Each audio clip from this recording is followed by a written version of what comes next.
বিসমিল্লাহির রহমানির রহিম। দেশ এখন এক মহা সংকটের দিকে আছে। যেই দেশটি সারা বিশ্বের মধ্যে একটি ইমার্জিং টাইগার, উন্নয়নের রোল মডেল হয়েছিল, সেই দেশটি আজকে ইতিহাসের অতল গহ্বরে চলে যাচ্ছে। এই দেশটি এমন একটা অবস্থা সৃষ্টি হয়েছে, আইন শৃঙ্খলা বলেন, উন্নয়ন বলেন, অর্থনৈতিক অবস্থা, পারিপার্শ্বিক সব অবস্থা এমন একটা অবস্থা হয়েছে বিশ্বের মধ্যে, আফ্রিকার মধ্যে যে কয়েকটি দেশ একবারে আইন শৃঙ্খলা অবনতি এবং হানাহানি, মারামারি, অর্থনৈতিক সমস্যা, খাদ্য সংকট, সেই অবস্থার মধ্যে বাংলাদেশ এখন চলে গিয়েছে। এই অবস্থার মধ্যে ডক্টর ইউনূস তিনি এখন দেখছেন সারা বিশ্ব তার দিকে যেভাবে যুক্তরাষ্ট্র সহ বিশ্বের পরাশক্তিগুলো তার পক্ষে যেভাবে ছিল, সেই শক্তিগুলো তার মাথার উপর যে ছায়া ছিল, সেই ছায়াগুলো সব সরে গেছে। তাই এখন সে যে কোনোভাবে একটা নির্বাচন দিয়ে, অনেকে মনে করতে পারেন সে একটা নির্বাচন দিয়ে চলে যাবে, তা না। সে কিন্তু তার মেটিকুলার ডিজাইন, সে যে লন্ডনে গিয়েছিল, তারেক রহমানের সাথে সাক্ষাৎ করেছিল, সেখানে কিন্তু তার সাথে কথা হয়েছিল যে আগামী নির্বাচন যেভাবে হোক বিএনপি ক্ষমতায় আসবে এবং সে প্রেসিডেন্ট হবে। সেইভাবে একটা মেটিকুলার ডিজাইন করে সে এগিয়ে চলছে। তাই এখন আপনারা দেখেছেন যে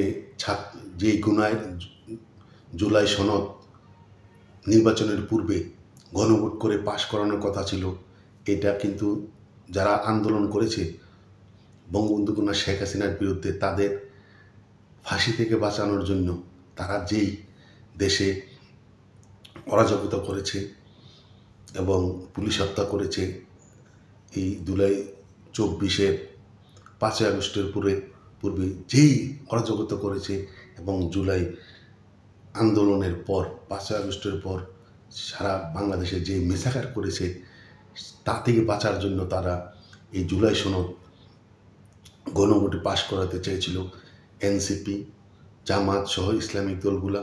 কিন্তু এখন এই সরকার তা না করে সে গণভোটের দিন, এই নির্বাচনের দিন একসাথে গণভোট পাশ করানোর জন্য সে প্রেসিডেন্টের অনুমোদন করে প্রজ্ঞাপন অধ্যাদেশ জারি করেছে।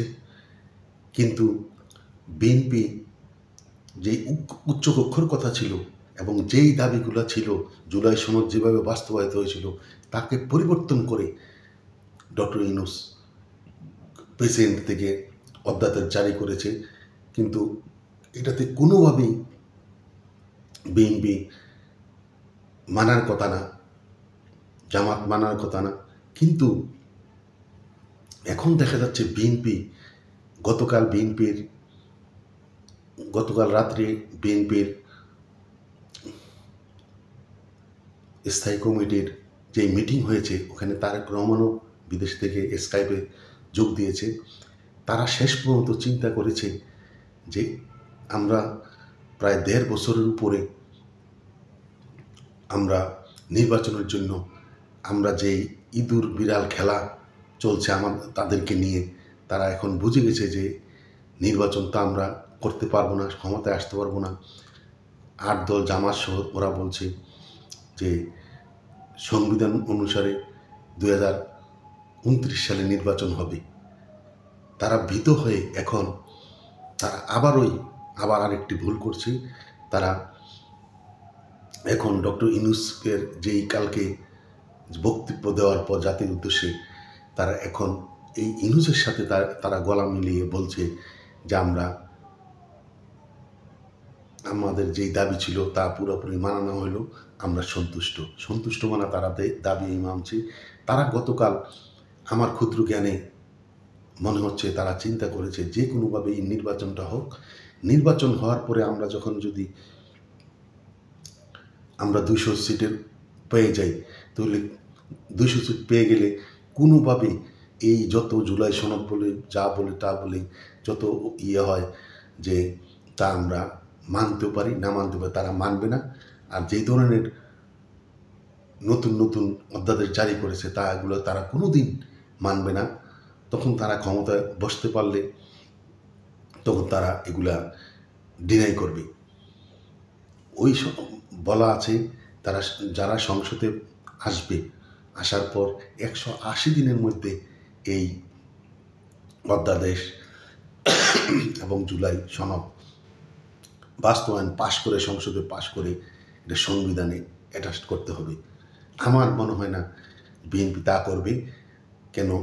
এটার মধ্যে এমন কিছু আছে যেটা বিএনপি সরকার চালাতে গেলে অনেক সমস্যা হবে। যেহেতু উচ্চপক্ষ করতে হবে, উচ্চপক্ষের পিয়ার পদ্ধতিতে, তখন দেখা যাবে এই অন্যান্য দলের ওরা আবার সংবিধান সংশোধন করতে গেলে এই উচ্চপক্ষের যারা আছে তাদের সম্মতি নিয়ে করতে হবে। তখন তারা দেশ চালাতে গেলে সমস্যা পড়বে। তার জন্য তারা এটা কোনোভাবেই বাস্তবায়ন করবে না। তাই তারা ডক্টর ইউনূসের কথায় সম্মতি দিয়ে শুধু তাদের কথা হলো যেটাই হোক আমরা শুধু নির্বাচনটা করতে পারলেই আমরা ক্ষমতা আসব, তা আমাদের সাথে আর কেউই কিছু করতে পারবে না। যেহেতু এখন আওয়ামী লীগ নাই, আন্দোলন করেও তারা আমাদের সাথে কিছু করতে পারবে না। আমরা শুধু ক্ষমতায় যেতে পারলেই আমরা তখন সব কিছু করতে পারবো। গতকাল ডক্টর ইউনূস বলেছে জাতীয় বিদ্যুৎ ভাষণে, ব্যাংক খাত এত উন্নয়ন হয়েছে, আপনারা দেখেন। এর থেকে মিথ্যা কথা সারা বাংলাদেশের গ্রামের গুঞ্জে একটা মূর্খ মানুষ, লেখাপড়া জানে না, সেও জানে যে মানুষের ব্যাংক থেকে যে টাকা পাচ্ছে না, ম্যাক্সিমাম ব্যাংক থেকে তার টাকা, তার জমানো টাকা সেই টাকা তুলতে পারছে না। কি অবস্থা, দেউলিয়া হয়ে গেছে ব্যাংকগুলা। অনেকে বলছে যে আওয়ামী লীগ টাকা নিয়ে গেছে, এই ব্যবসায়ী টাকা। তা আওয়ামী লীগের আমলে তো এমন হয় নাই। সে টাকা নিয়ে গেছে, সে টাকা দিত। আওয়ামী লীগের আমলে এমন হয়েছে যে কোনো ব্যাংকে টাকা দিচ্ছে না, এমন একটা অবস্থা সৃষ্টি হয়েছে। আরেকটি ব্যাপার, ডক্টর ইউনূস দেশটাকে, সে কোনো নির্বাচিত সরকার নয়, সে 30 বছরের চুক্তি করে ডেনমার্কের একটি মার্স নামে একটি কোম্পানিকে 30 বছরের জন্য, যে সোনাদিয়ার দ্বীপ বাংলাদেশের সবচেয়ে সিপোর্ট হচ্ছে, এই হাজার হাজার কোটি টাকা দিয়ে বঙ্গবন্ধু কন্যা শেখ হাসিনা এই প্রকল্পটি করেছে। ওটাতে 30 বছরের জন্য এই ডেনমার্ক কোম্পানিকে দিবে এই টার্মিনাল পরিচালনা করার জন্য। সে দেওয়ার কি? এখানে হাজার হাজার কোটি টাকার লেনদেন হচ্ছে। জুলাই সনদ স্বাক্ষর হয়েছে, যে এমন একটি অবস্থা হয়েছে, জুলাই সনদ স্বাক্ষর করেছে, কিন্তু এই জুলাই সনদ সে বলেছে কি, আমরা জুলাই সনদ স্বাক্ষর করব, সারা পৃথিবী দেখবে। জুলাই সনদ যেই কলম দিয়ে স্বাক্ষর হবে সেই কলমটা জাদুঘরে রাখা হবে, সারা পৃথিবী দেখবে। কিন্তু এরপরে সেই জুলাই সনদ দিয়ে যে একটা ছেলে খেলা করলো, জুলাই সনদে যা লেখা ছিল, কিন্তু পরে সে এখন প্রকাশ করার সময়, এখন অধ্যাদেশ করার সময় ওই জুলাই সনদের সব কিছু উলটপালট করে দিয়ে সে করেছে। বাংলাদেশ এক এমন অবস্থার মধ্যে সৃষ্টি হয়েছে, সে দেশটাকে একবারে নিঃশেষ করে দিয়ে সে সরকারটিকে একটা কঠিন মধ্যে পড়ে দিয়ে যাচ্ছে। আর আরেকটি কথা, যে আপনারা দেখেছেন যে এই সরকারের ম্যাক্সিমাম উপদেষ্টা এবং তার সাথে যারা আছে, প্রেস সচিব, নানান যারা আছে এই ঐক্যমত্য কমিশনের, তারা ম্যাক্সিমাম বিদেশের নাগরিক। তারা বাংলাদেশি হলেও তারা ম্যাক্সিমাম বিদেশের নাগরিক নিয়ে, ওই দেশের নাগরিক। তারা বাংলাদেশের সংবিধান পাল্টাতে চাচ্ছে, জুলাই সনদ বাস্তবায়ন করতে চাচ্ছে, এবং তারা এমনভাবে এই যে জুলাই সনদের, শুধু শুনলাম যে নাস্তার বাবদও এই 9 মাস 10 মাসে বা 11 মাসে তারা 5, 6, 7 কোটি টাকার কথা শুনছি, শুধু নাস্তা বাবদে তাদের খরচ হয়েছে। তারা তাদের দেশটাকে নিঃশেষ করে দিয়েছে। আরেকজন আছে কি ফজলুর রহমান, সম্ভবত প্রতিরক্ষা উপদেষ্টা, তাকেও নিয়ে এসেছে খলিলুর রহমান। এক একজনই সবগুলা বিদেশি নাগরিক। এখন আবার শুনছি ঐক্যমত কমিশন শেষ হয়েছে, কাজ শেষ হয়েছে। এখন ঐক্যমত কমিশনের যে এই ডক্টর রিয়াজ, সে আমেরিকান নাগরিক, তাকে আবার সে তলেরটাও খাবে। এই সরকার এমন একটা অবস্থা সৃষ্টি হয়েছে, তলেরটাও খাবে, উপরেরটাও খাবে। এখন ওই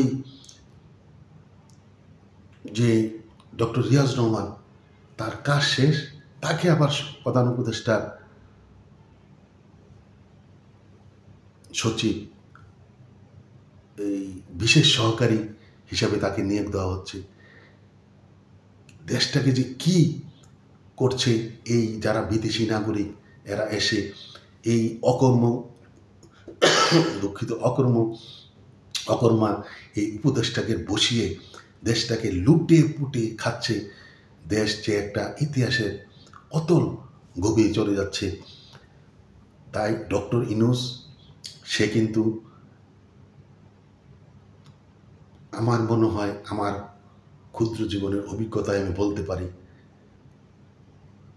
সে তার এই বাহিনী যে এনসিপিকে দিয়ে সেই মেটিকুলার ডিজাইনের দেশটাকে যে নৈরাজ্যের অবস্থায় নিয়ে গিয়ে দেশটাকে শেষ করে দিয়েছে আমেরিকান ডিপ স্টেটের প্রেসক্রিপশনে। এর জন্য তার এই এমন প্রায়শ্চিত্ত ভোগ করতে হবে। বাংলাদেশের প্রতিটি গ্রামীণ ব্যাংক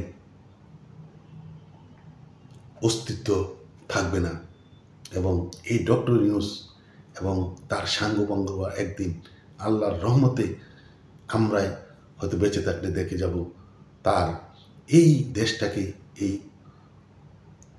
ব্যর্থ করার জন্য, এই মব জাস্টিস, এই 2024 সালের 5ই আগস্টের পর যেই অবস্থা সৃষ্টি হয়েছে, তার জন্য এই দায়ে তাকে যুদ্ধ অপরাধের যেভাবে বিচার হয়েছিল, ফাঁসির কাস্টে যুদ্ধ হয়েছিল, একদিন জাতি তা দেখবে, তাদেরকে ফাঁসির কাস্টে যুদ্ধ হবে। এ কথা বলে আমার কথা এখানে শেষ করছি। জয় বাংলা, জয় বঙ্গবন্ধু, জয় হোক বাংলার মেহনতি মানুষের।